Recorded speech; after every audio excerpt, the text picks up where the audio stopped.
Education के लिए उन्हें राजकोट जाना पड़ा और उससे ऊपर की शिक्षा उन्होंने भावनगर के कॉलेज में की। महात्मा गांधी के परिवार वाले चाहते थे कि मोहनदास जो है वो वकालत करे और वकील बने। घर वालों का कहना मानते हुए वो 1888 में कानून की पढ़ाई करने के लिए इंग्लैंड चले गए। इंग्लैंड से आकर 1893 से लेकर 1914 तक वे साउथ अफ्रीका में गए। वहाँ भारतीय मूल के जो व्यक्ति थे उनके लिए उन्होंने संघर्ष जारी रखा। और ये भी कहा जाता है कि महात्मा गांधी जब साउथ अफ्रीका में थे तो उन्हें अंग्रेज़ों के भेदभाव का पता चला और फर्स्ट क्लास की टिकट होने के बावजूद भी एक अंग्रेज व्यक्ति ने उन्हें ट्रेन से धक्का देकर बाहर किया। आज वहाँ पे उनका स्टैच्यू भी बना हुआ है। परंतु 1915 में जब महात्मा गांधी भारत लौटे तो उन्होंने देखा कि देश जो है अंग्रेज़ों की गुलामी में है। उन्होंने अंग्रेज़ों के साथ लोहा लेते हुए उन्होंने अपने साथियों के साथ संघर्ष जारी रखा। और ये भी कहा जाता है कि 1915 को एक कथन के अनुसार महात्मा गांधी को जो राजवैद्य जीवराम कालिदास थे उन्होंने महात्मा की उपाधि प्रदान की थी। और दूसरे कथन के अनुसार स्वामी सदानंद ने भी महात्मा गांधी को महात्मा की उपाधि प्रदान की थी। और एक तीसरा कथन था जो गुरु रविंद्रनाथ टैगोर ने भी महात्मा गांधी को महात्मा की उपाधि प्रदान की थी। कहा जाता है कि 1919 में महात्मा गांधी को बापू के रूप में बापू के नाम से पुकारा जाता था। और ये भी कहा जाता है कि उनका जो साबरमती आश्रम अहमदाबाद में है वहाँ के एक शिष्य ने सबसे पहले महात्मा गांधी को बापू संबोधित करके पुकारा था। इसके साथ ही जब सुभाष चंद्र बोस ने 1944 में 6 अप्रैल 1944 में रंगून रेडियो के माध्यम से महात्मा गांधी को राष्ट्रपिता कहकर उन्होंने अपनी आज़ाद हिंद फौज के लिए उनका आशीर्वाद और मनोकामना मांगी, आशीर्वाद और मनोकामना।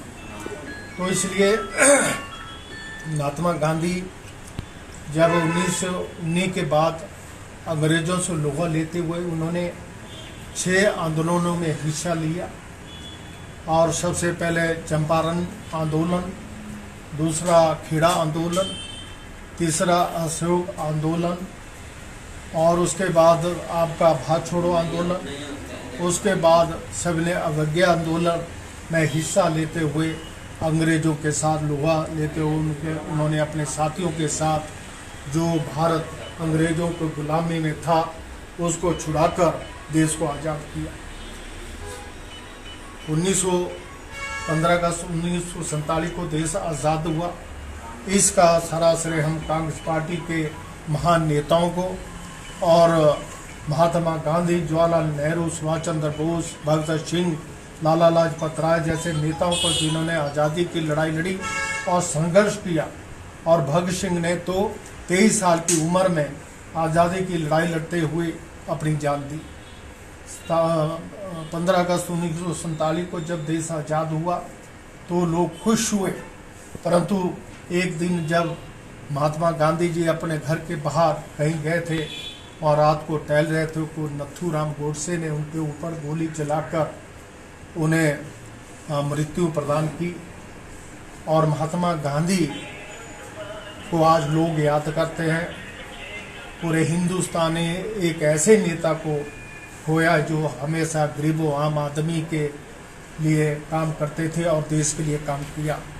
आज भी कांग्रेस पार्टी, पूरा देश, खासकर कांग्रेस पार्टी उन्हें याद कर रही है, उनका जन्म दिवस मना रही है। दूसरा, आज ही लाल बहादुर शास्त्री जो हमारे देश के दूसरे प्रधानमंत्री बने, उनकी भी आज जन्म तिथि है। उनका जन्म 2 अक्टूबर 1904 को वाराणसी काशी में हुआ। वो एक सीधे सादे स्वभाव के व्यक्ति थे। जब आज़ादी के बाद उन्हें उत्तर प्रदेश का संसदीय सचिव नियुक्त किया गया। 1951 में जब जवाहरलाल नेहरू के नेतृत्व में कांग्रेस पार्टी के उन्हें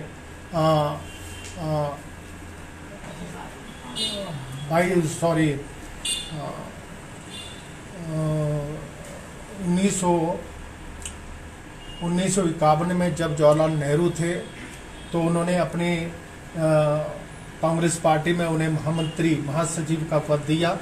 उन्होंने उसमें जोर शोर से काम करते हुए 1952 का जो चुनाव था, पूरे चुनाव में संघर्ष किया और अपने मेहनत से कांग्रेस पार्टी को भारी बहुमत से जीत दिलाई।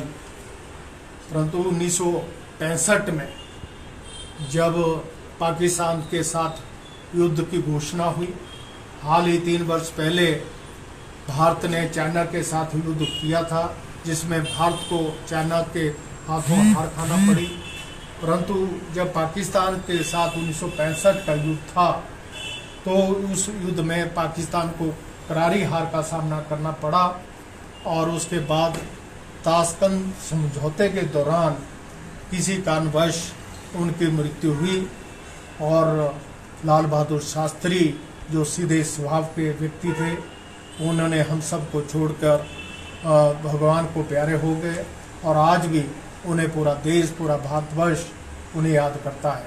जहां महात्मा गांधी की बात है, पूरा वर्ल्ड महात्मा गांधी को आज भी याद करता है और उन्हें एक महात्मा के रूप में याद करते हैं और पूरा भारत करता है। तो आदरणीय मोहनदास करमचंद गांधी और लाल बहादुर शास्त्री के जन्म दिवस पर आज पूरा हिंदुस्तान और कांग्रेस पार्टी बड़े हर्षोल्लास के साथ उसे मना रही है और हम सब आज यहाँ मंडी में आपके सामने श्रद्धांजलि हमने आदरणीय बापूजी को और लाल बहादुर शास्त्री को दी है। ये इनके ये आगे लोग इनको याद करते रहें। इसी के साथ ज़्यादा बोलते हुए बहुत बहुत धन्यवाद। जय हिंद, जय हिमाचल। में जहाँ पर ठीक है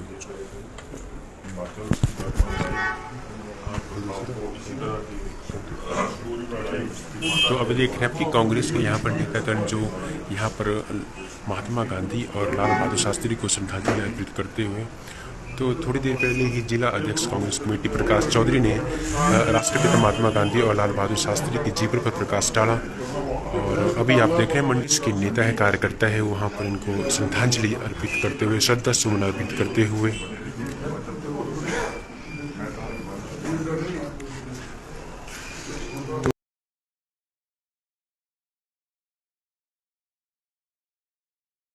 मेरा पैसा भी था 20,000 रुपया, वो भी नहीं है। 20,000 रुपया था मेरी पॉकेट में, वो भी नहीं है।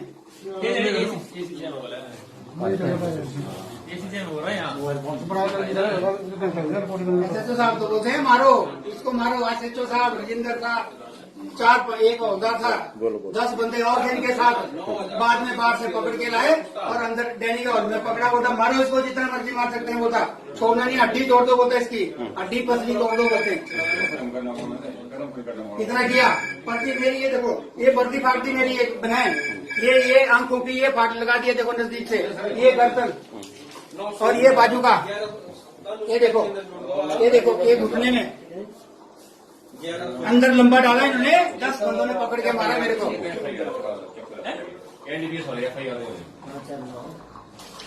बोलते इसको हम हाथ दिखाते हैं। बोलता क्या फौजी होता है, हीरा फौजी है। बोलता है हम मैं मरता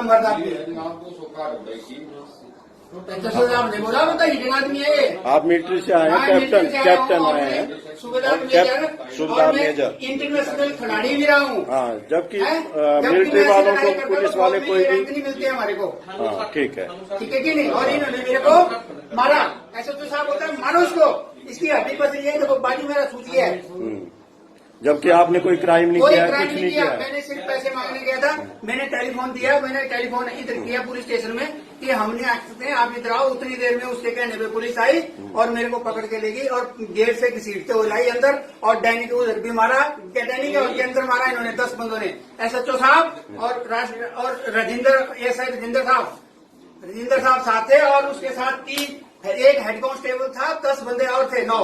मैंने उनको देखा है बाई फेस, मैं उनके नाम नहीं जानता हूँ, बाई फेस देखा है। उन्होंने पकड़ा मेरे को और मारा अकेले ने, 10 बंदों ने। ठीक है, आप देश के रक्षक थे, आपने देश की सेवा की है और आज आपको मतलब यानी कि ये सिला मिला है। हाँ, ये सिला मिला मेरे को जो आज मैंने कॉपी तो डीसी साहब को भी किया है, एसपी साहब को भी किया है, सीएम को भी किया है, डिफेंस मिनिस्टर को भी किया है। ठीक है, ठीक है कि ये देखो ये हालत है, देश की सेवा करने के बाद पुलिस वाले ऐसे अत्याचार करते हैं हमारे ऊपर। ओके, इस पे कानूनी कार्रवाई की जाए।